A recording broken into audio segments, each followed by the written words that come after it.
யார் இந்த KPY Bala? Bala exposed. Bala வந்து ஒரு சர்வதேச கைக்கூலி, இவன் ஒரு ஸ்கேமு, இவன் மாட்டோன்னு நினைச்சா வாங்கடா அடிக்கலாம். இந்த வண்டி தான் அண்ணன் கேபி பாலா எனக்கு வாங்கி கொடுத்தது. இதை வந்து நிறைய பேர் என்ன சொல்றீங்க, வண்டி வந்து வாங்கி கொடுக்கல, பொய்யானது, நம்பர் பிளேட்லாம் மறைச்சிருக்காங்கன்னு சொல்றீங்க. இது வண்டி ஜெப்டோ நான் தான் ஓட்டுறேன், அண்ணன் எனக்கு வாங்கி கொடுத்த வண்டி தான். எவ்வளோ வன்மம் இல்ல. சரி ஓகே, நானும் வந்து இந்த 2 நாளா சரி ஓகே இது இப்போ முடியும் அப்போ முடியும்னு பார்த்துட்டு இருந்தேன். ஒரே ஒரு படம் பண்ணேன். அந்த படத்துக்கு அப்புறம் இவ்வளோ வந்து ஏதாவது ஒன்று பண்ணுவாங்கன்னு எனக்கு சத்தியமா தெரியாது. ஒரு சின்ன கான்ட்ரவர்சி ஒன்று போயிட்டு இருக்கு இந்த ஆம்புலன்ஸ் ரிலேட்டடா. ஆம்புலன்ஸ் பார்த்தீங்கன்னா கொடுக்குறப்ப இல்லை டிடி அப்படின்னு சொல்லி மென்ஷன் ஆயிருக்கும். அது வந்து நாங்கள் கொடுத்த அடுத்த நாளே எங்களுக்கு தெரிய வந்துருச்சு அது வந்து டி மட்டும்தான். அன்னைக்கு பண்ண பெயிண்டிங் ரீஒர்க்னால வந்து டிடின்னு எக்ஸஸ் ஒன்று ஆட் ஆயிட்டுன்னு சொல்லிட்டு எஃப்சி முடிஞ்சதுனால இது நம்ம கேரேஜில் போட்டோம்.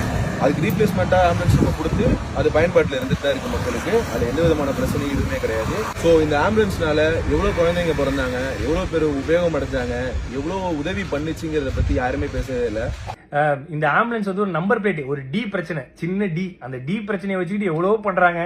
இந்த ஆம்புலன்ஸ் மூலியமாவும் இந்த எத்தனை ஊருக்கு தண்ணி இல்லாத ஊருக்கு தண்ணி கிடைச்சி அந்த ஊர் மக்கள் வாழ்ந்துட்டு இருக்காங்க, எவ்வளவு ஆட்டோ டிரைவர்ஸ் இருக்காங்க. அது மட்டும் இல்லாம இந்த ஆம்புலன்ஸ் எவ்வளவு பேர் பொழைச்சிருக்காங்க இந்த ஆம்புலன்ஸ் சர்வீஸ்ல. அது இல்லாம எவ்வளவு பசங்க வந்து படிக்கிறாங்க, இதெல்லாம் சொல்லக்கூடாது. அதெல்லாம் யாரும் நம்ம வந்து நல்ல பண்ற விஷயங்களை, பாசிட்டிவான விஷயங்கள் எதுவுமே போடுறது இல்ல.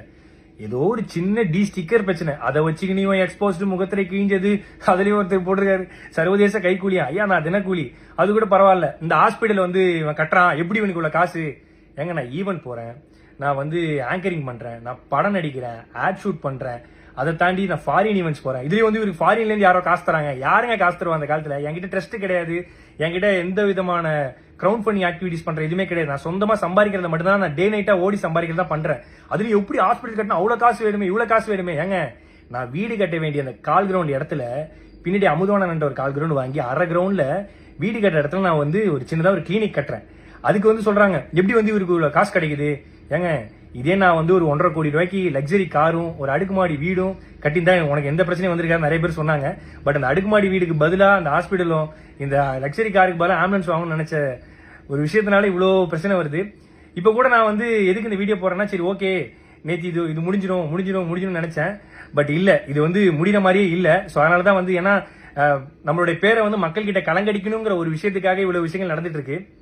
பரவாயில்ல, இப்போ நான் ஏன் வீடியோ போட்டேன்னா, இதை பார்த்து நிறைய மக்கள் வந்து நிறைய பசங்க வந்து ஐயோ இப்பெல்லாம் பண்ண இவ்வளவு பிரச்சனை இருக்குன்னு சொல்லிட்டு பின்வாங்கிடக்கூடாது. கடைசி வரைக்கும் அவங்களால முடிஞ்ச உதவி, ஏன்னா நம்மளை பார்த்து நிறைய பேர் பண்ணிட்டு இருக்காங்க. உண்மையா வண்டி ரெஜிஸ்ட்ரேஷன் பண்ண புக்கு எல்லாமே இதெல்லாம் இருக்கு. அதுலயும் வந்து வீடியோ எடுத்து யூடியூப்ல போட்டு சம்பாதிக்கிறான். நான் வீடியோ எடுத்து இன்ஸ்டாகிராம்ல தான் போடுறேன். இன்ஸ்டாகிராம்ல போட காசு கிடையாது. யூடியூப் சேனல் வச்சிருந்தா தான் காசு. என் யூடியூப் சேனல் கிடையாது. ஆனா என்னை பத்தி தப்பா பேசி யூடியூப்ல போட்டு தான் ஒரு சிலர் காசு சம்பாதிச்சு